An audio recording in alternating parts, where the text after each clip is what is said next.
बिस्मिल्लाहिर्रहमानिर्रहीम अस्सलाम वालेकुम। Class 9th subject social science, chapter is constitutional design and topic of the discussion जो आज का रहेगा that is what is constitutional amendment. तो आज हम इस वीडियो लेक्चर में पढ़ते हैं कि कॉन्स्टिट्यूशनल अमेंडमेंट हम किसको कहते हैं। तो अगर आपको ध्यान हो, मैं थोड़ा सा आपको फ्लैशबैक में लेना चाहता हूँ और थोड़ा सा पीछे जो हमने इससे पहले वाला जो वीडियो लेक्चर दिया था या वीडियो बनाया था, तो उसमें हमने क्या देखा था। उस वीडियो में हमने डॉक्टर भीमराव अंबेडकर, रामजी अंबेडकर जो थे, बाबा साहब अंबेडकर, तो उनके रोल के बारे में पढ़ा था कि उन्होंने कौन सा रोल निभाया है हमारा कॉन्स्टिट्यूशन बनाते समय। तो उसमें हमने ये चीज़ भी पढ़ी थी कि उन्होंने हर एक चीज़ का ख्याल रखा है हमारे कॉन्स्टिट्यूशन में। तो हमने ये देखा था कि उन्होंने जो है हमारे कॉन्स्टिट्यूशन के क्लॉजेस जो हैं वो उन्होंने फ्लेक्सिबल रखे हैं। क्यों? So that amendment could be made as when situation demanded. तो उन्होंने हमारे देश के कॉन्स्टिट्यूशन के प्रोविजंस और देश के कॉन्स्टिट्यूशन के क्लॉजेस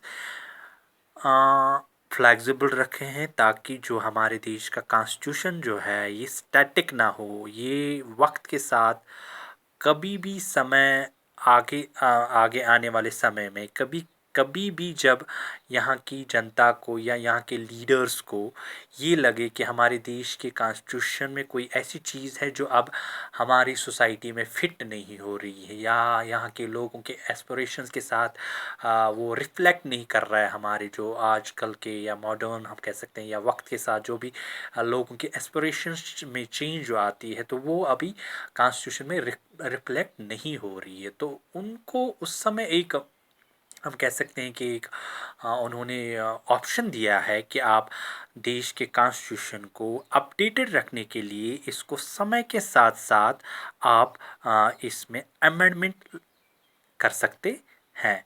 तो चलिए पढ़ते हैं आज कॉन्स्टिट्यूशनल अमेंडमेंट हम किसको कहते हैं।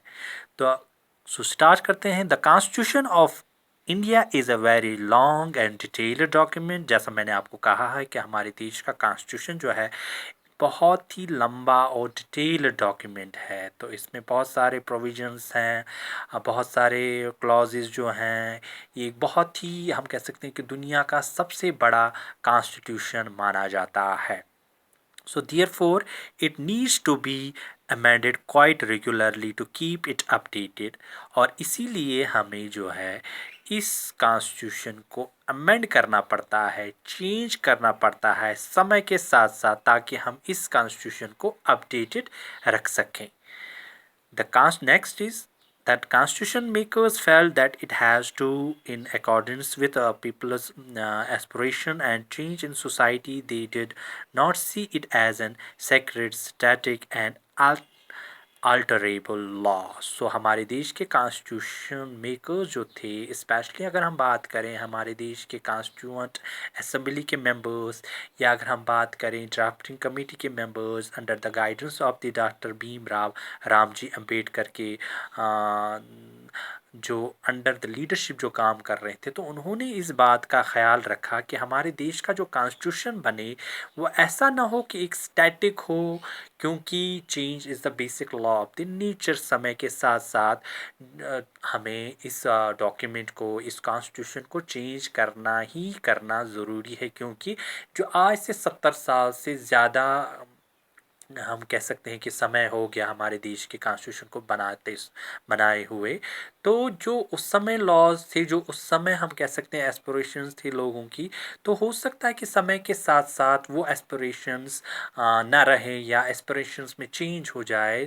तो ताकि इस एस्पिरेशंस को अपडेटेड रखने के लिए या हमारे कॉन्स्टिट्यूशन को अपडेटेड रखने के लिए उन्होंने एक ऑप्शन रखा है, ताकि हम अपने देश का कॉन्स्टिट्यूशन समय के साथ साथ अपडेटेड कर सकें और समय के साथ साथ चेंज कर सकते। और उसी चेंज को हम क्या कहते हैं?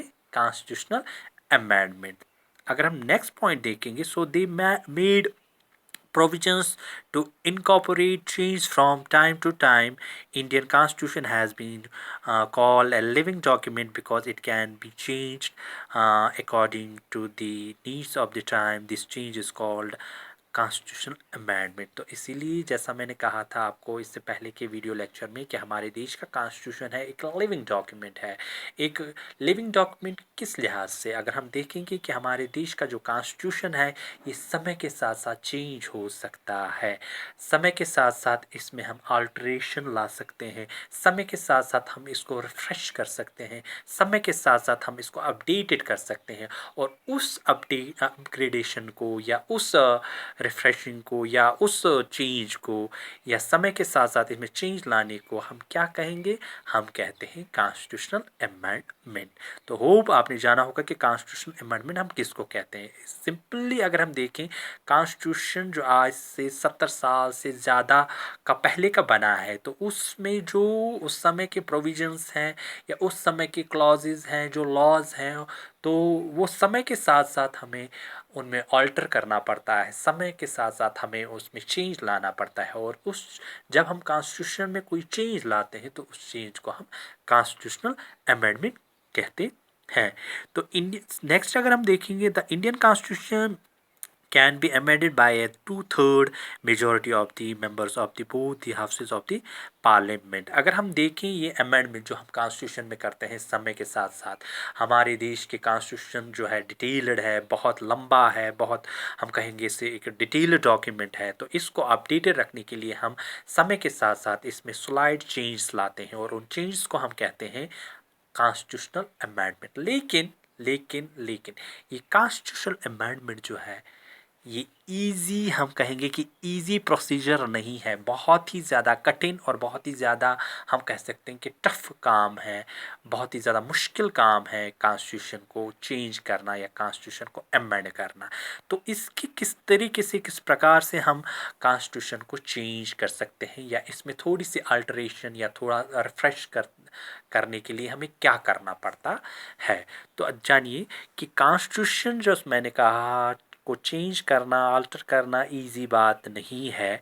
तो हम अगर कभी कभार हमें ज़रूरत पड़े कॉन्स्टिट्यूशन को अमेंड करने की, तो प्रोसीजर है कि हमें 2/3 मेजॉरिटी से, मतलब कि 2/3 मेजॉरिटी, अगर जैसे आपने प्रपोजल रेजोल्यूशन पास किया तो आपने कोई भी क्लॉज या कोई भी प्रोविज़न आप चाहते हो कि चेंज करना कॉन्स्टिट्यूशन में, तो ये 2/3 मेजॉरिटी बोथ द हाउसेस से पास होकर फिर कोई लॉ जो है कॉन्स्टिट्यूशन में जो है वो चेंज हो सकता है। तो दैट मीन 2/3 मेजॉरिटी से कोई भी डिसीजन या कोई भी लॉ एक्ट कोई भी पास होना पार्लियामेंट में, it is very difficult, very very difficult. So that is why in the amendment process, the constitution amendment process is very difficult because you have to get the 2/3 majority in both the houses of the parliament. That means in this Lok Sabha as well as the Rajya Sabha. So then you just can amend, you just can amend the constitution. Hope आपने जाना होगा कि constitution amendment हम किसको कहते हैं। तो मिलते हैं नेक्स्ट वीडियो में एक नए टॉपिक के साथ, तब तक के लिए खुदा हाफिज़।